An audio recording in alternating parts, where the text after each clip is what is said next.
হরে কৃষ্ণ। একাদশী ব্রত তত্ত্ব কথা আজ আলোচনা করব। অর্থাৎ একাদশী ব্রত কি, একাদশী ব্রত উৎপত্তি কোথা থেকে হয়েছে, একাদশী ব্রত পালন করলে কি ফল লাভ হয়, না করলে কি হয়, এবং কি কি পাপ বিনষ্ট হয়, সবই আজ আলোচনা করব।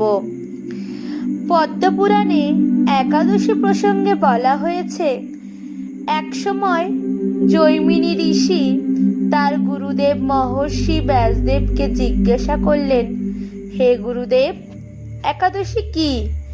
একাদশীতে কেন উপবাস করতে হয়? একাদশী ব্রত করলে কি লাভ? একাদশী ব্রত না করলে কি ক্ষতি? এসব বিষয়ে আপনি দয়া করে বলুন। মহর্ষি ব্যাসদেব তখন বলতে লাগলেন, সৃষ্টির প্রারম্ভে পরমেশ্বর ভগবান এই জড় সংসারে স্থাবর জঙ্গম সৃষ্টি করলেন। মর্তলোকবাসী মানুষদের শাসনের জন্য একটি পাপ পুরুষ নির্মাণ করলেন। সেই পাপ পুরুষের অঙ্গগুলি বিভিন্ন পাপ দিয়ে নির্মিত হলো।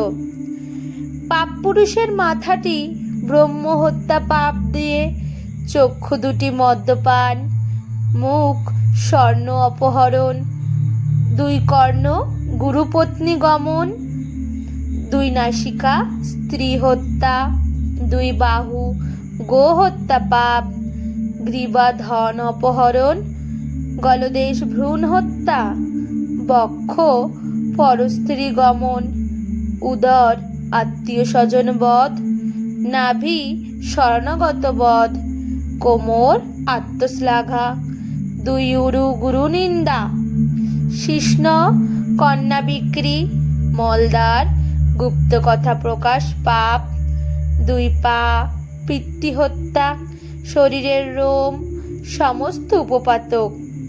এইভাবে বিভিন্ন সমস্ত পাপ দ্বারা ভয়ঙ্কর পাপ পুরুষ নির্মিত হলো। পাপ পুরুষের ভয়ঙ্কর রূপ দর্শন করে ভগবান শ্রী বিষ্ণু মর্তের মানব জাতির দুঃখমোচন করবার কথা চিন্তা করতে লাগলেন। একদিন গরুড়ের পিঠে চড়ে ভগবান চললেন যমরাজের মন্দিরে। ভগবানকে যমরাজ উপযুক্ত স্বর্ণ সিংহাসনে বসিয়ে পাদ্য অর্ঘ্য ইত্যাদি দিয়ে যথাবিধি তার পূজা করলেন। যমরাজের সঙ্গে কথোপকথনকালে ভগবান শুনতে পেলেন দক্ষিণ দিক থেকে অসংখ্য জীবের আর্তকন্দন ধ্বনি। প্রশ্ন করলেন, হে আর্তকন্দন কেন? যমরাজ বললেন, হে প্রভু, মর্তের পাপী মানুষেরা নিজ কর্মদোষে নরক যাতনা ভোগ করছে। সেই যাতনার আর্তচিৎকার শোনা যাচ্ছে। যন্ত্রণা কাতর পাপাচারী জীবদের দর্শন করে করুণাময় ভগবান চিন্তা করলেন, আমি সমস্ত প্রজা সৃষ্টি করেছি, আমার সামনেই ওরা কর্মদোষে দুষ্ট হয়ে নরক যাতনা ভোগ করছে। এখন আমি এদের সদ্গতির ব্যবস্থা করব। ভগবান শ্রীহরি সেই পাপাচারীদের সামনে একাদশী তিথি রূপে এক দেবী মূর্তিতে প্রকাশিত হলেন। সেই পাপীদেরকে একাদশী ব্রত আচরণ করালেন। একাদশী ব্রতের ফলে তারা সর্বপাপ মুক্ত হয়ে তৎক্ষণাৎ বৈকুণ্ঠ ধামে গমন করল। শ্রী ব্যাসদেব বললেন, হে জৈমিনী, শ্রীহরির প্রকাশ এই একাদশী সমস্ত সুকর্মের মধ্যে শ্রেষ্ঠ এবং সমস্ত ব্রতের মধ্যে উত্তম ব্রত। কিছুদিন পরে ভগবানের শিষ্ট পাপ পুরুষ এসে শ্রীহরির কাছে করজোড়ে কাতর প্রার্থনা জানাতে লাগলো, হে ভগবান, আমি আপনার প্রজা। আমাকে যারা আশ্রয় করে থাকে তাদের কর্ম অনুযায়ী তাদের দুঃখ দান করাই আমার কাজ ছিল। কিন্তু সম্প্রতি একাদশীর প্রভাবে আমি কিছুই করতে পারছি না, বরং ক্ষয়প্রাপ্ত হচ্ছি। কেননা একাদশী ব্রতের ফলে প্রায় সব পাপাচারীরা বৈকুণ্ঠের বাসিন্দা হয়ে যাচ্ছে। হে ভগবান, এখন আমার কি হবে? আমি কাকে আশ্রয় করে থাকব? সবাই যদি বৈকুণ্ঠে চলে যায়, তবে এই মর্ত জগতের কি হবে? আপনি বা কার সঙ্গে মর্তে ক্রীড়া করবেন? পাপ পুরুষ প্রার্থনা করতে লাগলো, হে ভগবান, যদি আপনার এই সৃষ্ট বিশ্বে ক্রীড়া করবার ইচ্ছা থাকে, তবে আমার দুঃখ দূর করুন। একাদশী তিথির ভয় থেকে আমাকে রক্ষা করুন।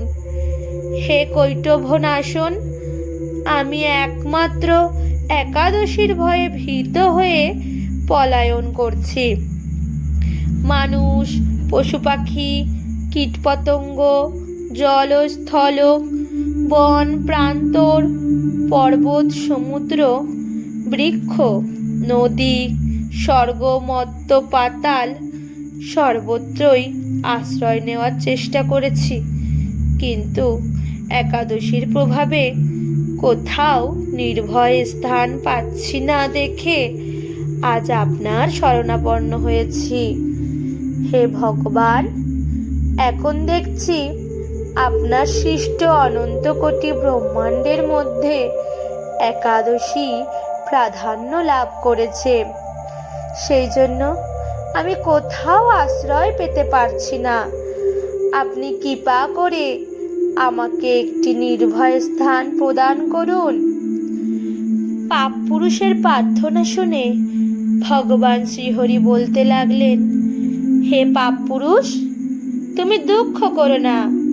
যখন একাদশী তিথি এই ত্রিভুবনকে পবিত্র করতে আবির্ভূত হবে, তখন তুমি অন্ন ও রবি শস্য মধ্যে আশ্রয় গ্রহণ করবে। তাহলে আমার মূর্তি একাদশী তোমাকে বধ করতে পারবে না। রাধে রাধে।